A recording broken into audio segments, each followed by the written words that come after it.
And we now know the name of a man who drowned at Mission Beach over the weekend. He was just identified by the medical examiner's office. CBS 8's Brian White has details on what we know so far.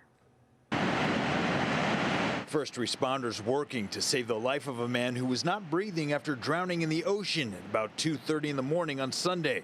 Despite CPR and chest compressions, the young man was pronounced dead on the sand, his friends embracing one another nearby. The medical examiner's office has identified him as 24-year-old Kevin Dignan, who lived in Austin, Texas, and was visiting friends here in San Diego. Late at night, he and a friend waded into the water near Santa Rita Place and dove in. When his friend surfaced, he couldn't find Kevin. He and the rest of the group began looking and found him lying on the sand, unresponsive, a few yards away. The death has been ruled an accident. The cause? Drowning, due to a cervical spine fracture caused by blunt force injury to the head and neck. You know, swimming at night is another challenge in itself. You know, you can't see the waves coming in, you can't see the rip currents. Lieutenant Jacob Magnus with San Diego Lifeguards says it's not a good idea to go swimming in the ocean at night. We got large surf, rip currents. The bottom of the ocean floor is not like a swimming pool, it's not flat.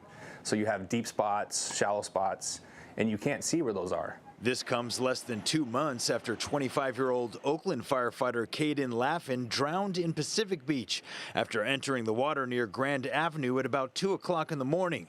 His body recovered 200 yards away on the north side of the Crystal Pier.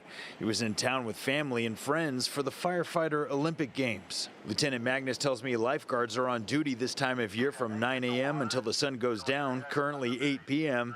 And after that, they're not actively observing the water, which makes nighttime swimming even more dangerous. You can become very disoriented, lose track of where the shoreline is, and being able to see your way back to the beach is difficult. According to the medical examiner, Dignan's family has been notified, and it's unknown whether or not alcohol played any role in this. In Mission Beach, Brian White, CBS 8.